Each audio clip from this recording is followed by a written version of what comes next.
RIBcast. Tudo o que você precisa saber sobre o registro de imóveis brasileiro. Olá, comunidade registral. Eu sou Érica Stocco, diretora de comunicação do RIB. Vocês já me conhecem. Mas vocês não fazem ideia de onde esse episódio hoje está sendo gravado. Na minha terra, em Manaus. Então vocês não vão estranhar se durante esse episódio eu ficar emocionada, porque é a honra de estar aqui e gravar este episódio especial com pessoas especiais, em um tema que não poderia ser diferente. Como minha propriedade pode contribuir ativamente para a preservação ambiental? Eu tenho meu imóvel, minha casa, minha chácara, meu terreno rural. Como a minha propriedade contribui para a preservação dessa riqueza linda ambiental do nosso país? Para contribuir com esse debate de hoje, nós temos duas presenças ilustres.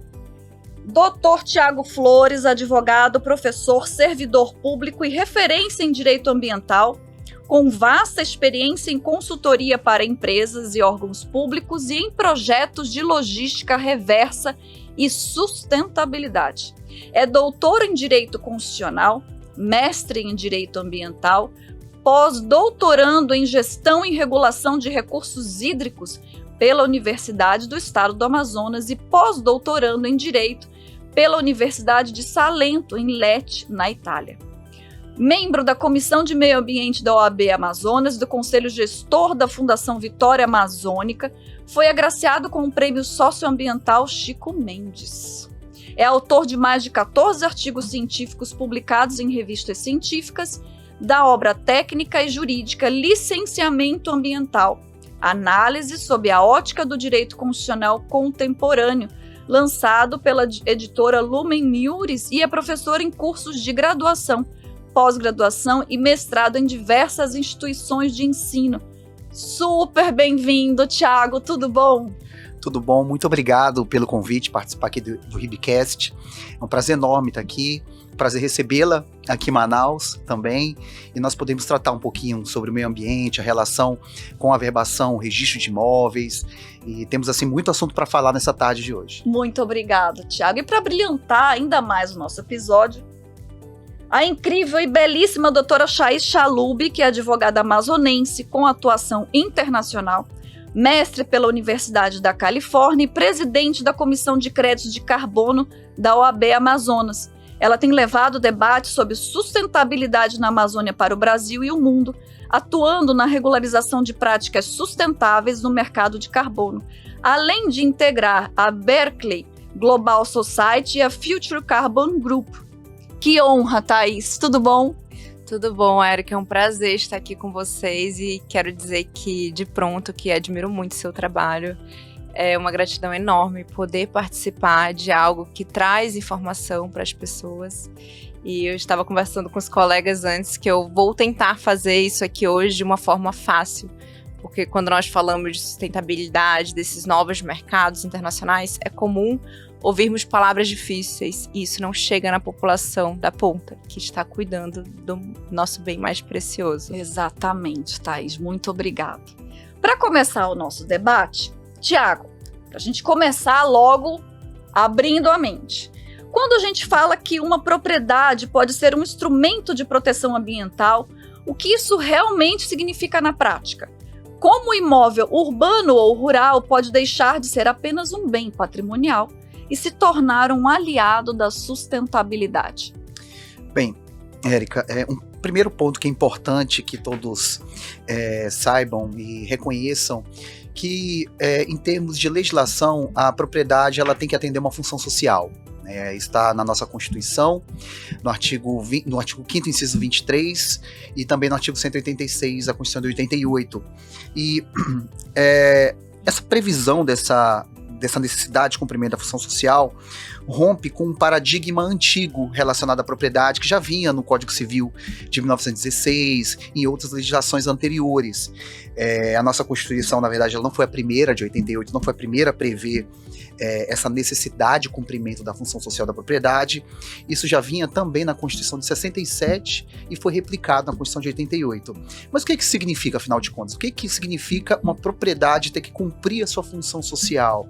Que essa propriedade, a grande parte dos doutrinadores, aqueles que escrevem e falam sobre o direito, eles apontam que essa função social ela existe no sentido de que toda propriedade ela tem que servir a um bem comum. Ela não mais vai servir tão somente às necessidades do seu proprietário, que claro, essas necessidades elas vão ser plenamente atendidas, mas essas necessidades dos seus proprietários particulares, elas têm que estar alinhadas também com as necessidades do bem comum. Então, uma propriedade, ela pode ser regulada, por exemplo, por prefeituras, para se estabelecer uma necessidade, um parcelamento da propriedade, para não ter grandes propriedades dentro de uma área urbana. Então, a prefeitura pode determinar o parcelamento compulsório de propriedades, e quem vai ditar o que é o cumprimento dessa função social é o poder público, através de normas que podem variar de municípios para municípios. O município de Manaus tem regramentos específicos para que essa função, essa propriedade ela atinja sua função social, e outros municípios também têm, de acordo com suas características das suas cidades. Cada cidade tem a sua característica, então cada prefeitura ela vai definir critérios para esse aproveitamento da propriedade na área urbana. Tem cidades, por exemplo, onde nós temos prédios históricos, prédios antigos, então vai se definir a necessidade, por exemplo, de tombamento dessas regiões por parte do poder público, e a partir daí aquela propriedade ela passa a atender um interesse social. O seu proprietário é obrigado a manter aquela característica urbanística daquela propriedade. Então nós temos, a partir da Constituição, esse novo paradigma, que é a necessidade de cumprimento de uma função social. E em relação à questão ambiental, essa propriedade ela tem que se voltar não só para uma finalidade econômica, mas também uma finalidade social e uma finalidade ambiental. Então nós temos, por exemplo, um instituto que vem do Código Florestal de 2012, da Lei 12.651, que é a reserva legal. Nós estamos aqui no estado do Amazonas. O estado do Amazonas é o maior estado da federação, é um estado que a sua vegetação, suas florestas, elas estão em um percentual de 92% preservadas. Temos uma cobertura florestal preservada nesse percentual. Então é um território, como os demais estados da Amazônia Legal, em que o legislador ele previu um percentual diferenciado de reserva legal, ou seja, é aquela porção dentro da propriedade que ela deve ser destinada para a conservação da biodiversidade, conservação da vegetação nativa dessa propriedade. Isso não significa que o seu proprietário ele não vai poder utilizar essa área de reserva legal. No entanto, esse uso ele vai ter que seguir determinados critérios, ele tem que ser um uso sustentável do ponto de vista ambiental. Então pode-se coletar frutos, raízes, pode-se implementar um plano de manejo florestal sustentável. No entanto, essas práticas elas têm que ser pensadas com o viés da sustentabilidade. Então o uso das propriedades em áreas como a Amazônia, elas têm que obedecer esse percentual de reserva legal, que no caso é de 80%. Né? No Cerrado é 35%, em outras regiões é de 20%. E o porquê que o legislador previu essa reserva de área legal? Para manter um estoque de biodiversidade, né? Obrigando a todos os territórios, as propriedades rurais a manter um estoque de biodiversidade. Né? Então, hoje há um esforço muito grande, políticas públicas sendo implementadas para regularização. O Código Florestal trouxe elementos muito interessantes, como o cadastro ambiental rural, o programa de regularização ambiental e outros instrumentos que vão conduzindo os proprietários ao cumprimento dessa função social da propriedade, a fazer com que essa propriedade ela não se destine só a uma finalidade unicamente econômica, mas que também traga consigo elementos que vão levar a uma valorização ambiental e valorização social da terra. Entendi, Tiago. Engraçado que na atividade do registro de imóveis, a gente às vezes escuta muito: Érica, registra o meu título. Só registra, tá aqui o título, você copia e cola lá na matrícula. E reiteradas vezes, nós precisamos lembrar que aquele imóvel não está ali apenas para atender aquele intuito econômico daquele particular.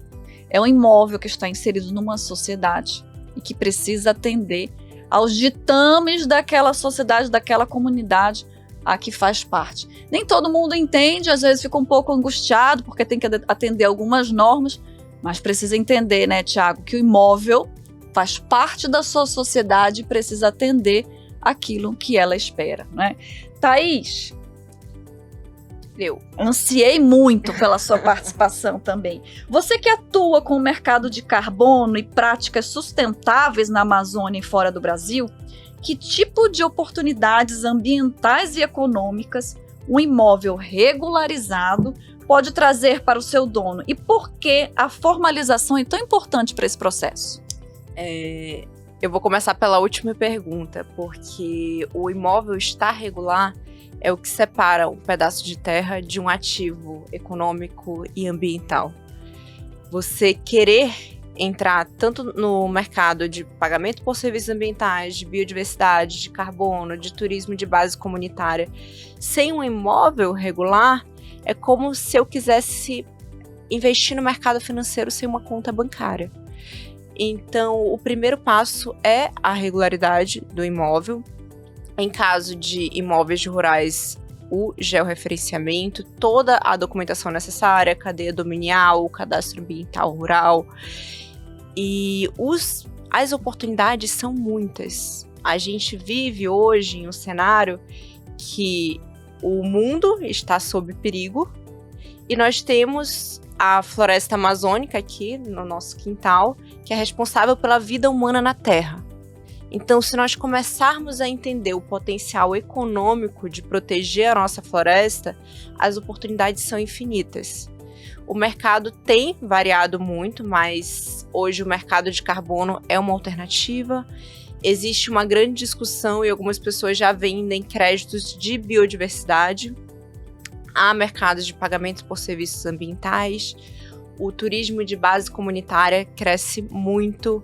A demanda por produtos sustentáveis da floresta, produtos feitos por comunidades que de fato protegem a floresta, tem aumentado também muito. Então, eu acho que eu nem consigo falar todas as oportunidades, porque é um mercado que se aquece, inclusive com a COP agora aqui em Belém do Pará. Muito interessante. Gente, a gente começa esse tipo de Ribcast e por mais que eu veja os sistemas todos os dias, a minha mente começa a criar várias sinapses ao mesmo tempo. Tiago, com sua experiência na administração pública e em políticas institucionais, que tipo de obstáculos ainda dificultam o uso sustentável da terra?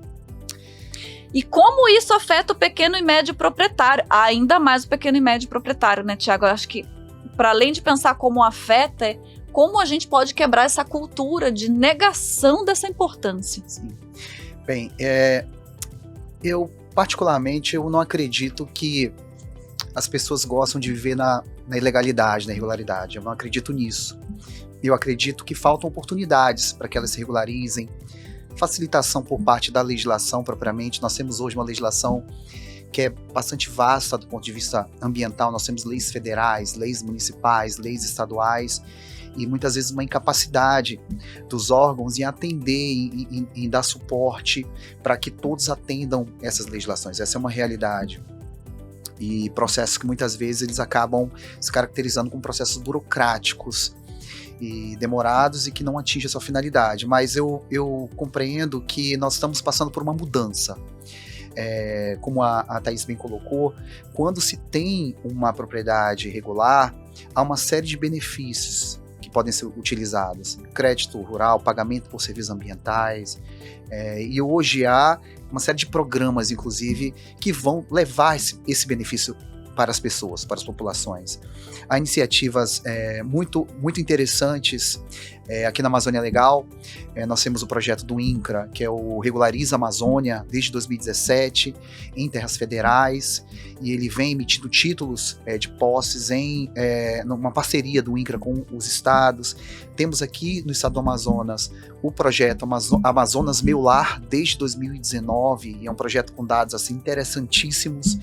Esse projeto já foi responsável pela emissão de mais de 18 mil títulos de propriedade em terras aqui no estado, e eu tenho um detalhe até bem interessante sobre esse ponto. O estado do Amazonas, para quem não conhece, é muito bacana, nós temos essa oportunidade de falar um pouco também aqui do nosso estado. Ele é o maior estado da federação aqui, cabe toda a região Nordeste, todos os estados da região Nordeste cabem no nosso território, toda a região Norte, toda a região Sul e Sudeste juntas, elas cabem aqui no nosso território, e é um território que nós temos pessoas espalhadas em todo, são mais de 4 mil comunidades ribeirinhas localizadas aqui dentro do território, em torno de 65% de unidades de conservação espalhadas, unidades de conservação federais, estaduais, em torno de 25%, 29% são terras indígenas e outras áreas também protegidas dentro do nosso território. Então, nós temos aqui aproximadamente 65% de áreas protegidas e 35% de áreas que não têm ainda uma destinação específica. Muitas são áreas privadas e outras áreas públicas em que não há uma destinação por parte do poder público. Então, muitas delas estão ocupadas por comunitários, são propriedades hoje que pessoas, indivíduos ocupam, mas elas não detêm do instrumento que é o registro do imóvel. E isso atrapalha o usufruto de uma série de benefícios, e aí por conta dessa problemática eu percebo um esforço governamental para essa regularização, né? E esses projetos, o projeto Amazonas Meu Lar, ele tem uma meta ainda de mais 10 mil títulos até 2026, até o ano que vem.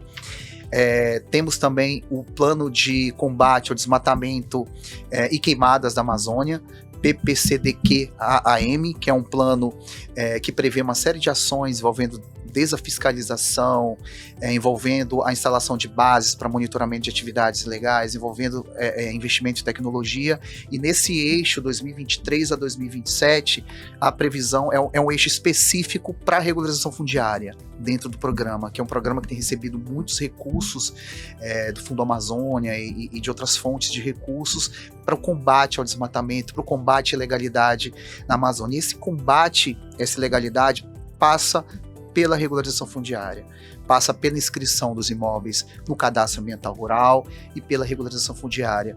A partir da regularização, essas terras elas passam a ser mais valorizadas, é um ganha-ganha. Ganha o proprietário, porque ele passa a ter a sua propriedade devidamente valorada, regularizada, há um ganho, e isso tem levantamentos da Embrapa e de outros órgãos que trazem, que demonstram que há um ganho financeiro para a propriedade a partir do momento que ela está regularizada, e esse proprietário ele passa a estar apto para participar de uma série de projetos, uma série de programas governamentais, uma série de benefícios que ele pode usufruir a partir da sua propriedade regularizada.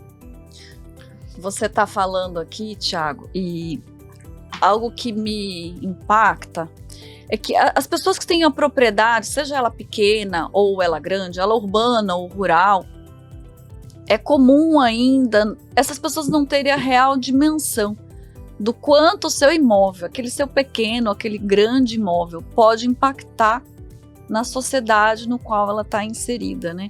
Quer dizer, você tem lá uma área rural ou um imóvel urbano, você não registra o teu título, você nem faz a escritura pública, ou pega o contrato, coloca na gaveta, ou não regulariza da maneira como os órgãos ambientais exigem. O impacto que há para a sua inércia, para o seu ficar silente, é gigantesco para políticas públicas numa visão macro. Sim. Eu confesso para vocês, eu sou amazonense, todo mundo já sabe, e o estúdio aqui fica numa região bem central da cidade onde eu cresci. E andando aqui, além, né, da emoção particular de visitar lugares onde eu aprendi a andar, onde eu aprendi a andar de bicicleta, a impressão que eu tenho é que eu ganhei novos óculos. Eu agora olho a cidade sob a perspectiva de um registrador de imóveis. E todo aquele meu propósito enquanto registradora em pensar, será que esse imóvel está matriculado? Será que eu posso fazer algo com esse meu conhecimento em prol da sociedade no qual eu cresci? De repente, o meu óculos de propósitos de registrador imobiliário parece que começou a funcionar e na minha terra. Eu estou muito feliz de estar com vocês aqui hoje. Me permite fazer um acréscimo sobre esse ponto. Alguns desses projetos, esses programas, eles têm uma parceria direto com a Associação dos Notariais e Registradores. Então, aqui na nossa cidade de Manaus, tem um programa da Prefeitura de Manaus que visa a regularização em grandes áreas com adensamento populacional. Aqui, grandes bairros de Manaus. São José, Tarumã, Cidade Nova, que são áreas com bastante adensamento populacional. Sim. E de propriedades que ainda não estão regularizadas. Então, hoje tem um programa aqui da Prefeitura de Manaus envolvendo a associação, envolvendo a Defensoria Pública, o Tribunal de Contas, o Ministério Público, só para fazer essa regularização de propriedade em áreas urbanas.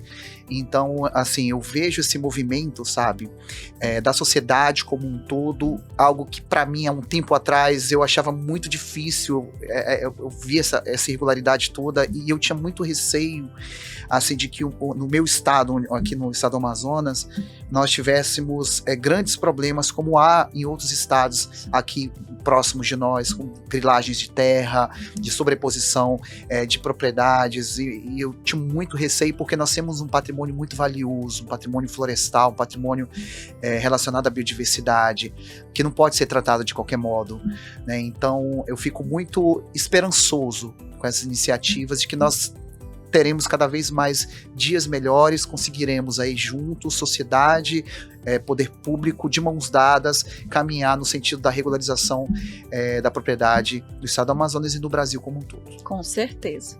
Thaís, quando se fala em sustentabilidade, muitas pessoas ainda acham que isso é coisa de grandes empresas, né?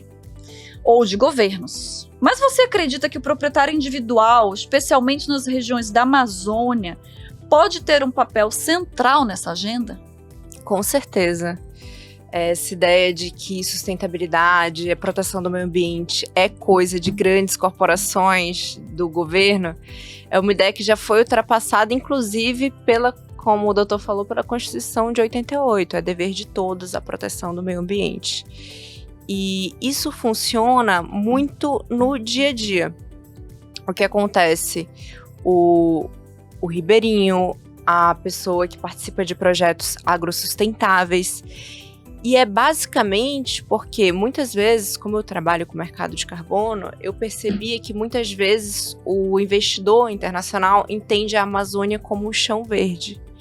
Mas em um território que nós temos altíssimas taxas de violências, de grilagem, de irregularidades, o papel do morador, do ribeirinho, do comunitário é importantíssimo, porque ele que vai proteger aquele ambiente, e ele protegendo a pequena área dele, ele é capaz de avisar as autoridades quando estão ocorrendo invasões, ele é capaz de, protegendo aquele espaço, receber algum pagamento por isso, de trabalhar no mercado de carbono de áreas próximas. Então, e também o que é possível hoje, há algumas corporações fazendo projetos de crédito de carbono em áreas que os comunitários possuem cessão de direito real de uso. Nossa. Então, também é um outro mecanismo que está sendo utilizado pelo particular. Tira uma dúvida para mim, até para os nossos ouvintes entenderem. O que é trabalhar com o mercado de carbono, Thaís? Vamos lá. O mercado de carbono, o que é basicamente um crédito de carbono? É uma tonelada de carbono que, por algum motivo, aquela pessoa ou corporação deixou de emitir, deixou de enviar para a atmosfera. E o mercado de carbono de floresta, em áreas de floresta, ele tem diversas metodologias. Hoje, a mais aceita e mais utilizada pelo mercado é a metodologia REDD+. O que isso significa? que aquela área ali, muito provavelmente, se não houvesse o crédito de carbono, se não houvesse o projeto de carbono, aquela área seria desmatada em pouco tempo, em razão da pressão de desmatamento. Então, por conta disso, é realizado um projeto, é certificado em alguma certificadora que o mercado internacional confie, e a partir disso gera um crédito. E esse crédito, que é essa tonelada de carbono não emitida, ele pode ser comercializado, transacionado no mercado. Tanto porque são empresas que participam de mercados em que são obrigadas a reduzir suas emissões ou zerar suas emissões, tanto por motivos reputacionais. Hoje o mercado consumidor, ele clama por sustentabilidade. Hoje o consumidor compra muito mais por propósito do que antes. Então, grandes corporações muitas vezes querem ter uma bandeira de serem carbono neutro, mas com a tecnologia que nós temos hoje não é possível. Então, para isso, compram créditos de carbono. E é aí que o nosso mercado pode ser aquecido. Mas aí a gente já chega numa problemática muito maior. Hoje é muito, muito raro você ver um imóvel grande na Amazônia 100% regular. Então, o mercado passa por essa crise reputacional em razão da questão documental da Amazônia. Impactante, hein? Eu acho que esse episódio vai render mais uns 2.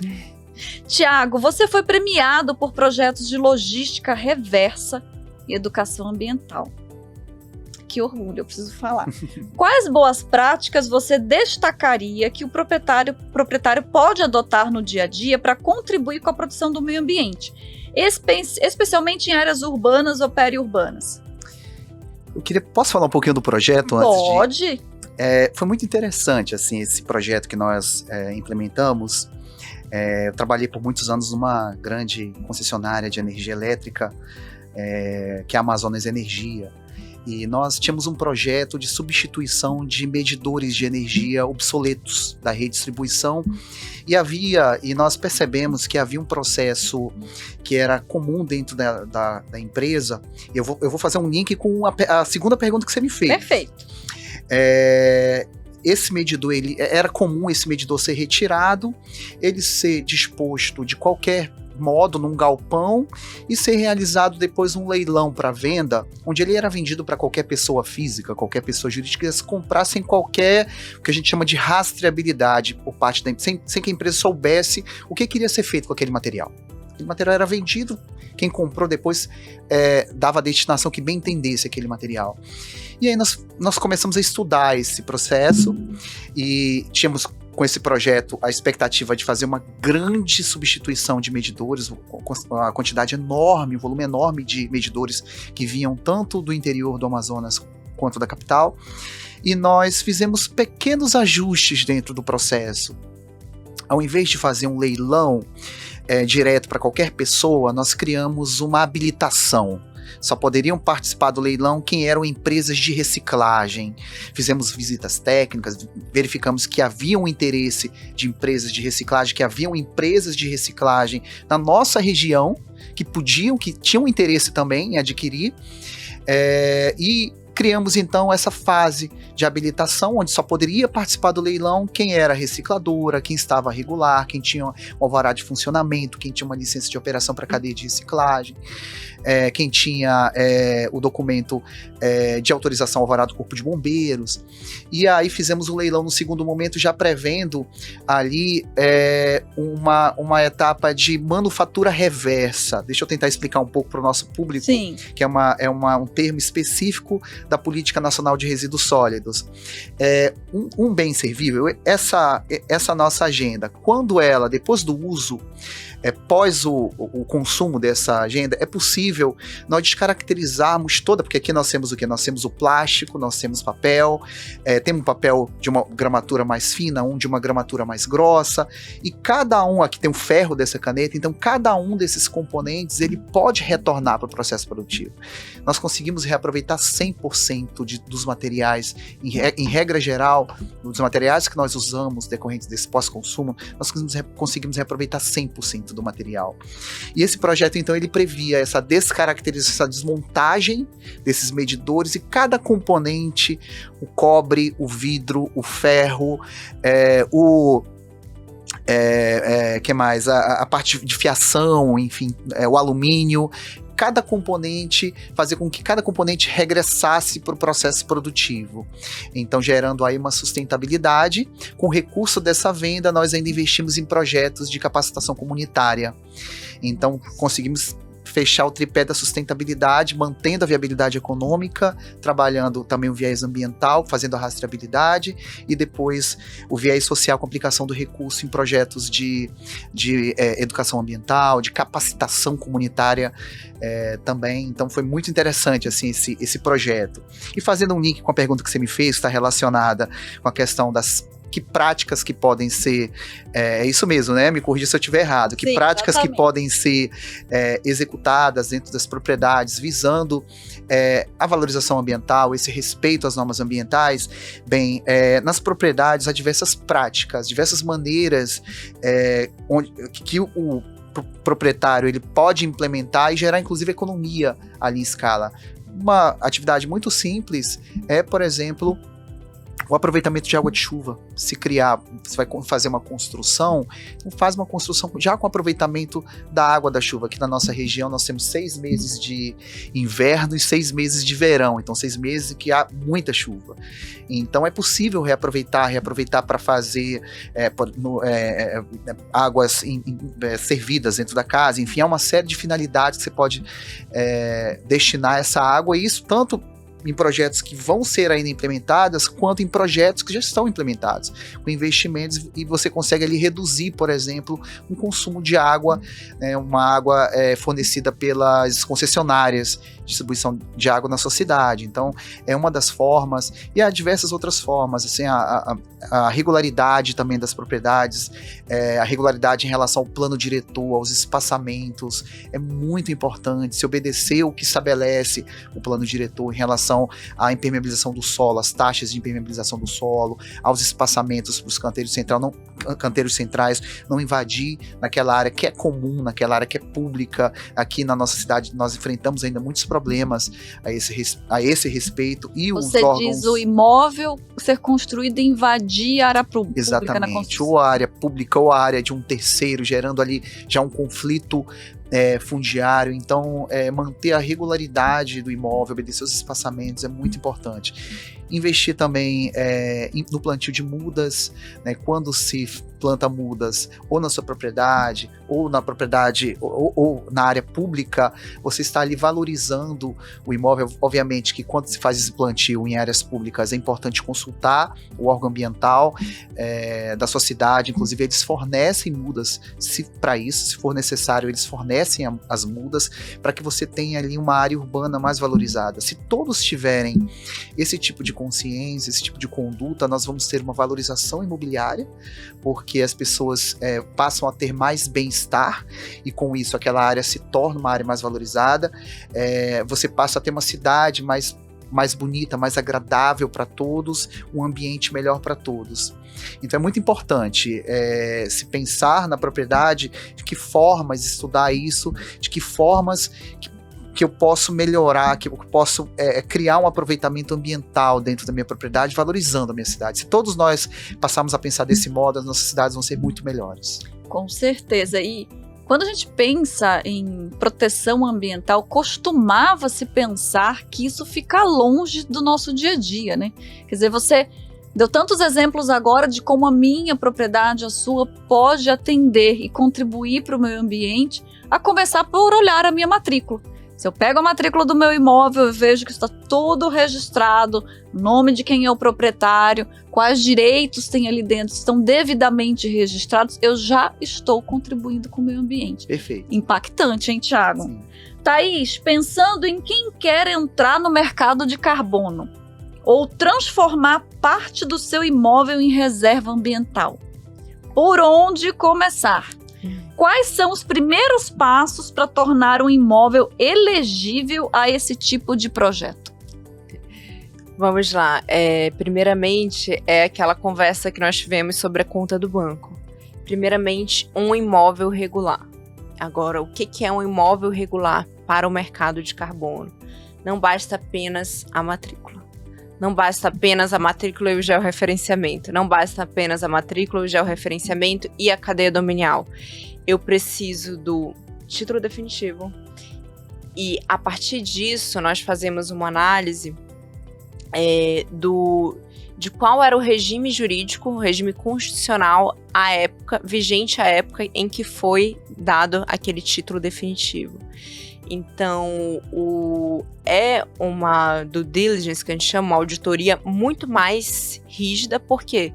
Porque é um mercado de especulação, de credibilidade. A pessoa que investe no mercado de carbono, ela está investindo porque ela se preocupa muito com a reputação dela. Então, ela vai querer garantir que aquele imóvel seja o mais perfeito possível. Ah, mas prescreveu, passou tantos anos. Não importa, isso não traz segurança para o investidor no mercado de carbono se esse título não tiver sido expedido de acordo com a legislação da época, ou caso não tenha sido de acordo com a legislação da época, com autorização posterior do Congresso Nacional.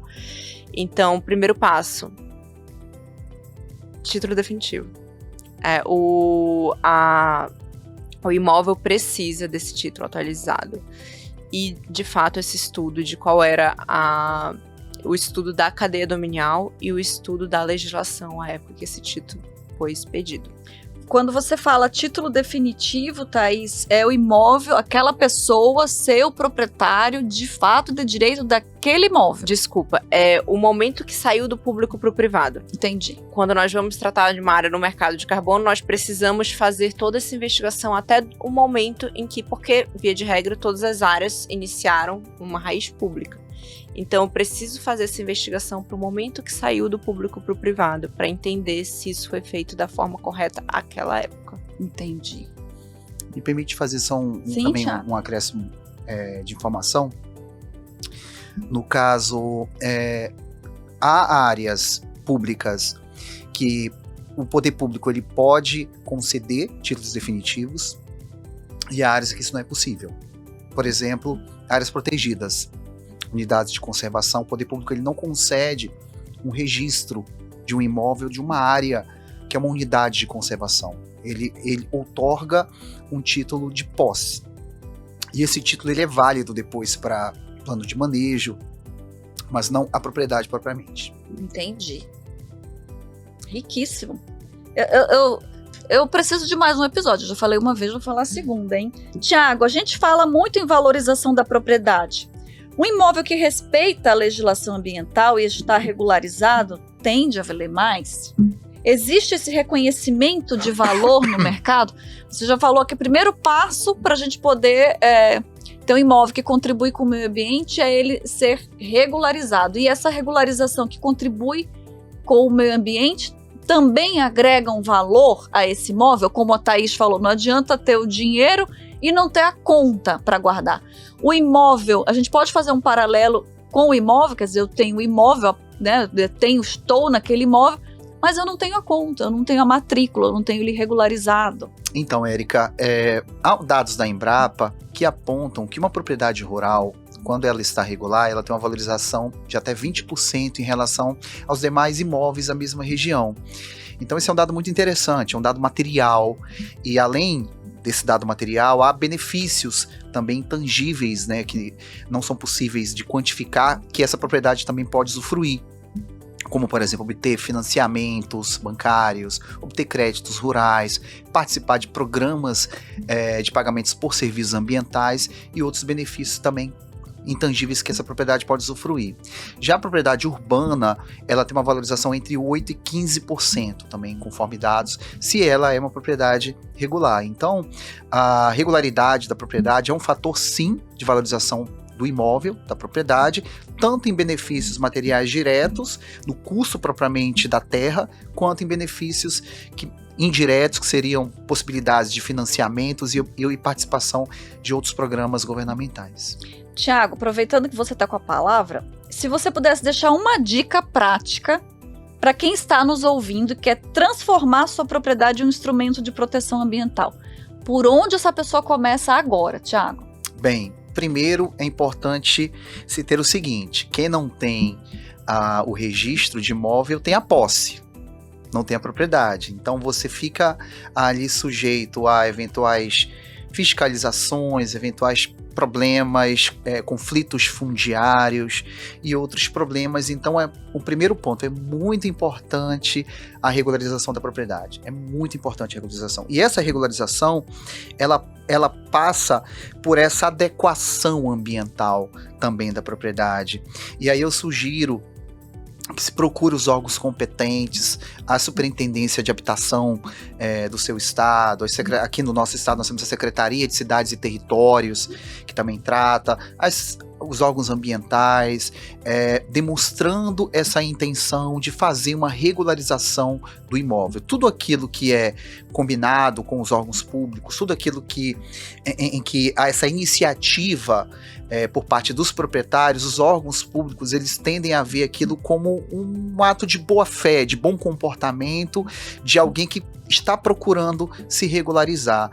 E o poder público cada vez mais tem implementado políticas públicas, instrumentos para auxiliar nessa regularização. Acredito que hoje os estados, a União, estão muito melhores preparados para fazer essa regularização. Então, acho que um primeiro ponto é buscar esse apoio, procurar esses órgãos que ficam ali próximo da sociedade, visando essa regularização territorial, regularização da propriedade. Excelente. Thaís, dica de ouro para sua propriedade ser um instrumento de proteção ambiental.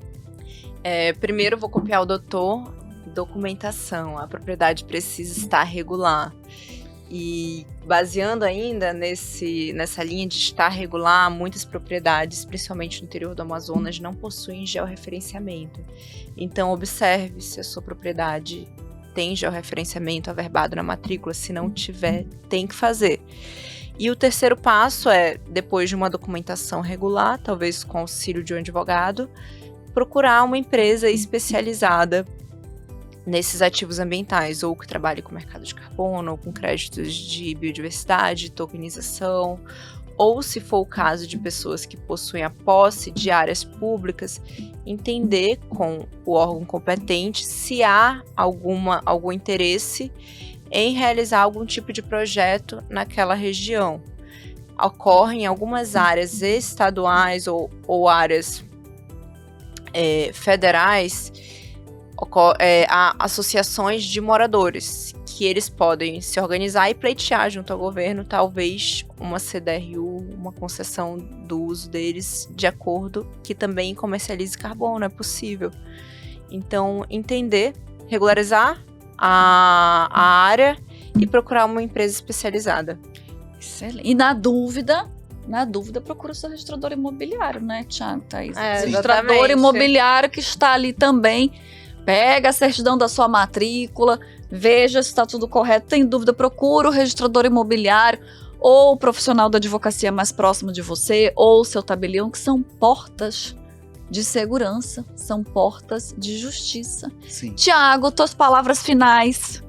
Eu quero agradecer e desejar a todos uma excelente continuidade aqui de 2025 e que possamos aí cada vez mais caminhar nesse sentido da regularidade da propriedade, para que possamos estar aptos, né, todos aptos a usufruir esses benefícios que estão que possamos contribuir com a sustentabilidade tão importante para o nosso planeta neste momento, né, em que essas discussões elas estão prementes na sociedade, estão acontecendo em todos os locais, em todos os instantes e com muitas preocupações.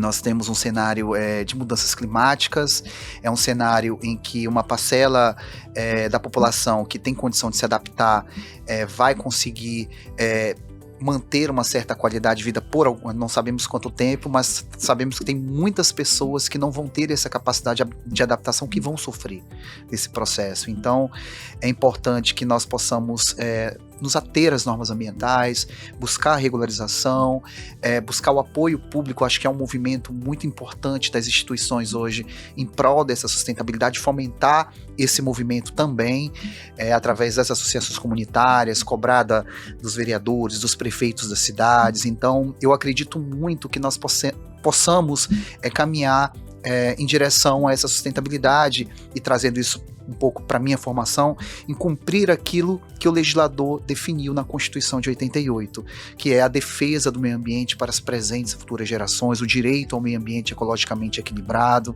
Então acredito que nós possamos, mas esse é um movimento que tem que ser feito de forma conjunta, de toda a sociedade, e aqui os notariais, os registradores, os proprietários de terras, os empresários, os órgãos públicos, cidadãos de modo geral, todos têm esse dever então de conduzir as nossas práticas de um modo mais sustentável. Excelente propósito. Thaís, suas palavras finais.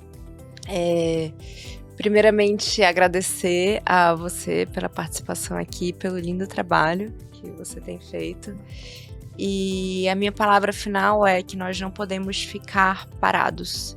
Há um movimento econômico gigante em relação à Amazônia e nós precisamos estar prontos para receber esse investimento. E o que é estar pronto? Segurança jurídica. Para dar segurança jurídica, precisamos de segurança registral, de imóveis documentados, de imóveis regularizados. Então, a palavra final é: saia da informalidade, vamos fazer o que nós podemos para que esse capital que está vindo para a Amazônia, que ele não venha e vá embora, como foi em todos os outros ciclos, mas que ele venha e fique e retorne para nós, para nossa sociedade. Nem preciso falar, né? A criança amazonense, e eu acredito que a criança brasileira de um modo geral, cresce sabendo do seu compromisso com o meio ambiente. Aqui no Amazonas, a criança cresce vendo nas histórias do quadrinho, sabendo nas escolas qual é o compromisso dela de vida com a floresta. E comigo não foi diferente.